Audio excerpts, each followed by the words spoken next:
বছর শেষে এদিকে যেমন অভিষেক বন্দ্যোপাধ্যায় নির্বাচন কমিশনের সদর দপ্তরে দিল্লিতে, ঠিক তেমনই দিল্লি থেকে অমিত শাহ কলকাতায় রাজ্যে ঠাসা কর্মসূচি, রাজনৈতিক কর্মসূচি, অর্থাৎ বছরের শেষ দিনও রাজনীতির আছে গরম বাংলা। কি রয়েছে অমিত শাহ আজ কর্মসূচি? অমিত শাহ আজ দলের যে কার্যকর্তা, যারা কর্মকর্তা রয়েছেন তাদের সঙ্গে আজ মিটিং করবেন। দুপুর 2টো নাগাদ সায়েন্স সিটিতে মিটিং করার কথা। তার আগে সাংগঠনিক বৈঠক, বিকেলে কলকাতা ঠনঠনিয়া কালীবাড়িতে অমিত শাহ যাবেন। তো আমার সঙ্গে সুস্মিতা রয়েছে, সুস্মিতার সঙ্গে কথা বলে একটু বোঝার চেষ্টা করব। সুস্মিতা, অমিত শাহ এই সময়ে একদিকে এসআইআর নিয়ে রাজনীতি এক খাতে বইছে, হ্যাঁ, আর অনুপ্রবেশ ইস্যুতে বিজেপি বারবার করে চাপ দিচ্ছে, রাজ্যের শাসক দল তৃণমূলের উপরে আক্রমণ করছে কড়া ভাষায়। এই জায়গায় দাঁড়িয়ে অমিত শাহর এই বঙ্গ সফর বছরের শেষ দিনে কি ইঙ্গিত বহন করছে?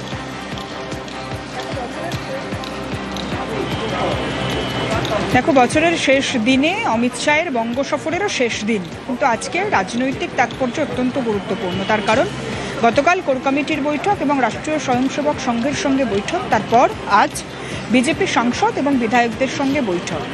এবং গতকালই অমিত শাহ তিনি কার্যত স্পষ্ট করে দিয়েছেন যে আগামী বিধানসভা নির্বাচনে রাজ্য বিজেপির কাছে বা রাজ্য বিজেপির একমাত্র ইস্যু অনুপ্রবেশকারী, প্রাথমিক অনুপ্রবেশকারী বা প্রথম অনুপ্রবেশকারী ইস্যু নিয়ে তারা মাঠে ময়দানে লড়াই করবে। পরবর্তী সময় অবশ্যই রাজ্য সরকারের বিরুদ্ধে ওঠা দুর্নীতির অভিযোগ এবং অন্যান্য যে সমস্ত ইস্যুগুলি রয়েছে সেই জ্বলন্ত ইস্যুগুলিকে নিয়ে তারা বিধানসভা নির্বাচনের মাঠে লড়াইয়ে নামবে। কিন্তু এই সময়ে দাঁড়িয়ে এসআইআর আবহে, যখন এসআইআর চলছে এই মুহূর্তে রাজ্যে, সেই আবহে এসআইআর শুরুর পর কেন্দ্রীয় স্বরাষ্ট্রমন্ত্রীর প্রথম এ রাজ্যে আসা এবং 3 দিনের দীর্ঘ সফর, সেখানে একাধিক সাংগঠনিক বৈঠক।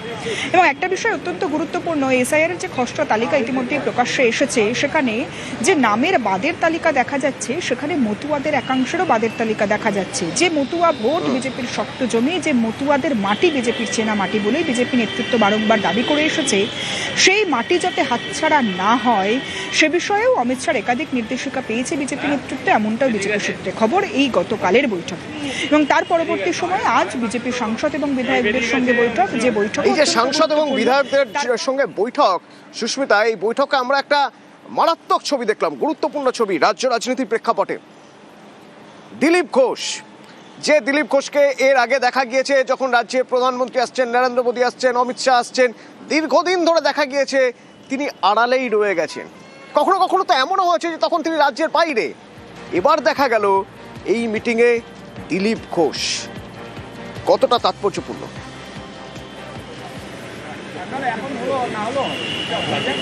দেখো, 2024-এর লোকসভা নির্বাচনের পর দিলীপ ঘোষ একটি মাত্র সাংগঠনিক বৈঠকে যোগদান করেছিলেন রাজ্য বিজেপির সল্টলেক দফতরে, যেটি হয়েছিল সন্ধ্যাবেলা। তারপর রাজ্য বিজেপির নবনিযুক্ত সভাপতি শ্রমিক ভট্টাচার্য হওয়ার পর তাকে সম্বর্ধনা জানাতে একদিন বিজেপির সল্টলেক দফতরে তিনি এসেছিলেন। কিন্তু অমিত শাহ কিংবা নরেন্দ্র মোদী এরপর গত 1 বছরের বেশি সময়ের মধ্যে অমিত শাহ কিংবা নরেন্দ্র মোদী তিনি বারংবার এ রাজ্যে এসেছেন, জনসভা করেছেন সাংগঠনিক বৈঠক, কিন্তু সেগুলির মধ্যে একটিতেও দিলীপ ঘোষ তিনি ডাক পাননি।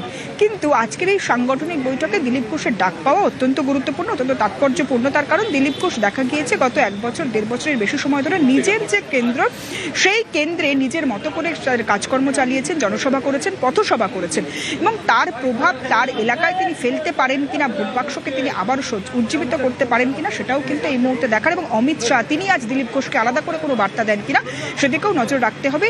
এবং দিলীপ ঘোষের আজকের আশায় বিজেপির একাংশের নেতৃত্ব তারা যেমন খুশি একদিকে, ঠিক তেমনই দিলীপ ঘোষকে আগামী নির্বাচনে কতটা কাজে লাগানো হবে, কিভাবে কাজে লাগানো হবে, বিজেপি কিভাবে তাকে ময়দানে লড়াইয়ে নামাবে, সে বিষয়ে আজকে অমিত শাহর তরফ থেকে কিছু বক্তব্য এবং সুস্মিতা, এই যে সাংগঠনিক দিকটা মজবুত করার জন্য অমিত শাহ যদি বঙ্গ সফরের একটা গুরুত্বপূর্ণ দিক হয় যে সাংগঠনিক দিক মজবুত করা, যে বিষয়গুলো বারবার সামনে চলে আসছে, একজোট হয়ে কাজ করার, কিভাবে কাজ করতে হবে বিজেপি কর্মী সমর্থক বা বিজেপি নেতাদের, তার একটা গাইডলাইন তৈরি করা। তার পাশাপাশি আরেকটা দিক হলো তৃণমূলকে বেঁধা, অনুপ্রবেশ ইস্যু, দুর্নীতি ইস্যু, তৃণমূলকে বেঁধা, অর্থাৎ এক তো নিজের দিকটা ঠিকভাবে মজবুত করে নেওয়া সাংগঠনিক দিক, দ্বিতীয়ত প্রতিপক্ষকে করা আক্রমণ।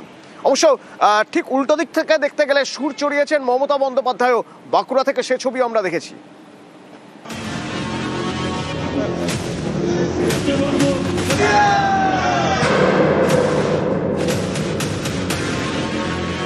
ये भारतीय जनता पार्टी का सिद्धांत है और हम सब भारतीय जनता पार्टी के कार्यकर्ता से लेके मोदी जी तक कटिबद्ध है कि मूल समेत तृणमूल कांग्रेस की सरकार को हम उखाड़ कर फेंक देंगे, 2/3 मेजोरिटी के साथ सरकार बनाएंगे। तो टारगेट हो ही गया। একজন দুঃশাসন এসছেন বাংলায়, ভোট আসলে দুর্যোধন আর দুঃশাসনরা আসেন, দু চোখে দেখলেই আতঙ্ক হবে, এই বুঝি কিছু ক্ষতি করতে এলো রে, গেল রে গেল রে গেল রে। ভ্রষ্টাচারী হোম মিনিস্টার রিজাইন করো, ইউ মাস্ট রিজাইন। বছর শেষ, ঠান্ডায় কাঁপছে বাংলা। শীতের এমন দিনেই রাজনীতির আঁচে গরম রাজ্য। বঙ্গ সফরে এসে একাধিক ইস্যুতে রাজ্যের শাসক দলের বিরুদ্ধে আক্রমণ শানালেন কেন্দ্রীয় স্বরাষ্ট্রমন্ত্রী অমিত শাহ। অন্যদিকে এদিনই বাঁকুড়ায় বড়জোড়ার মঞ্চে চড়া সুর মমতা বন্দ্যোপাধ্যায়ের। क्या बंगाल की मुख्यमंत्री जवाब दे सकती है कि असम में घुसपैठ क्यों बंद हो गई, त्रिपुरा में घुसपैठ क्यों बंद हो गई, कश्मीर की बॉर्डर पर घुसपैठ क्यों नहीं होती है, सिर्फ बंगाल में क्यों होती है?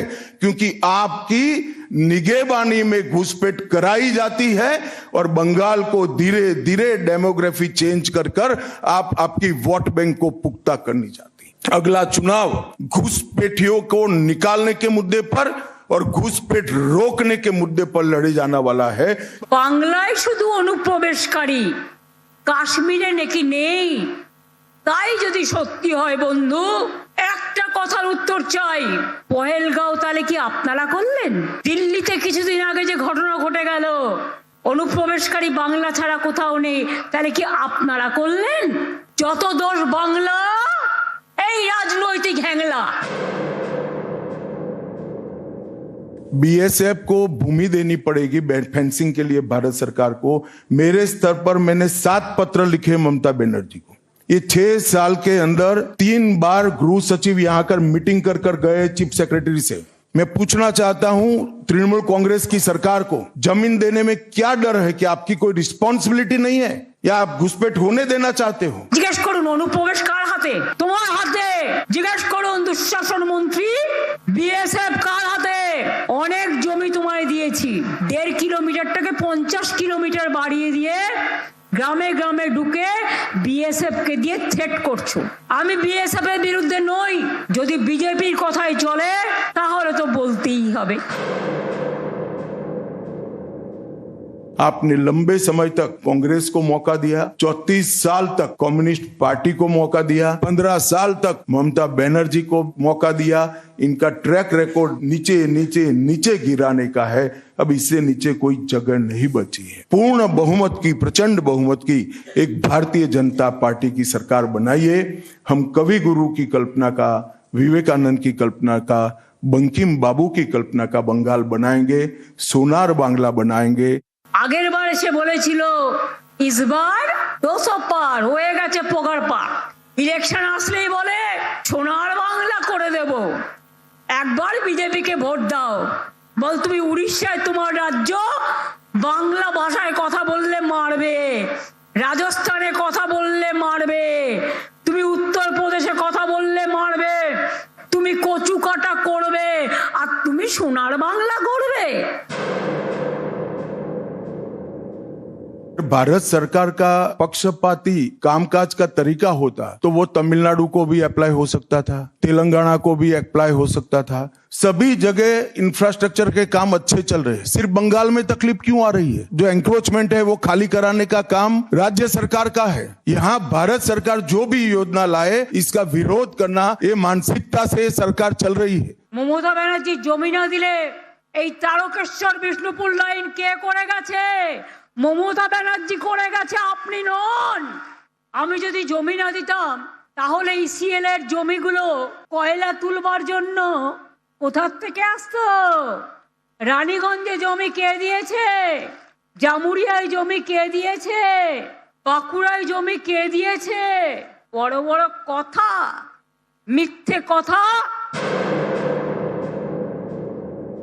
ममता बनर्जी इस बात का जवाब दे सकती है कि आपके मंत्रियों के ठिकाने पर से 27 करोड़ रुपया मिलता है, जिसको गिनते गिनते नोट गिनने की मशीन भी गर्म होकर बंद हो जाती है। 27 करोड़, 20 करोड़, 15 करोड़ ये राशि मिल रही है, आपकी कोई अकाउंटेबिलिटी नहीं है। पार्थो चैटर्जी, ज्योति प्रिय मलिक, अनुव्रत मंडल, जीवन कृष्ण शाह, माणिक भट्टाचार्य, चंद्रनाथ सिन्हा, परेश पाल, कुंतल घोष जेल में जाते हैं।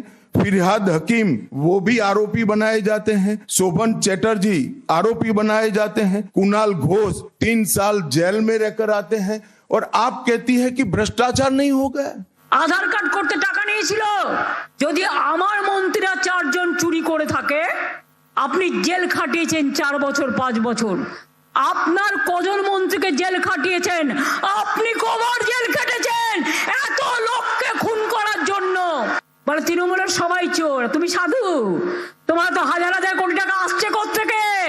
বলে আমরা পরিবারতন্ত্র করি না। তা পরিবারতন্ত্র করবে কি করে? তুমি তো তুমি চাও না তোমার ছেলে মার খাক, তোমার ছেলে অ্যারেস্ট হোক, তোমার ছেলে খেটে বেড়াক, তোমার ছেলে ইন্টারন্যাশনাল স্পোর্টসের প্রেসিডেন্ট হবে। সেখানে তো হাজার হাজার কোটি টাকা নয়, কত কত সহস্র সহস্র কোটি টাকার আমদানি হবে। নিউজ 18 বাংলা। দলীয় কর্মীদের মনোবল একেবারে চাঙ্গা করে দিয়ে যেতে চাইলেন বছরের শেষ দিনে অমিত শাহ। সেজন্যই তিনি গতকাল বললেন যে 15ই এপ্রিলের পরে বাংলায় বিজেপি, যে বিজেপি বাংলায় নবজাগরণ আনবে বাংলার সংস্কৃতিতে। শুনুন। बीजेपी सरकार का संकल्प 15 अप्रैल 2026 के बाद जब भाजपा सरकार बनेगी, बंग गौरव, बंग संस्कृति, उसके पुनर्जागरण की हम फिर से शुरुआत करेंगे।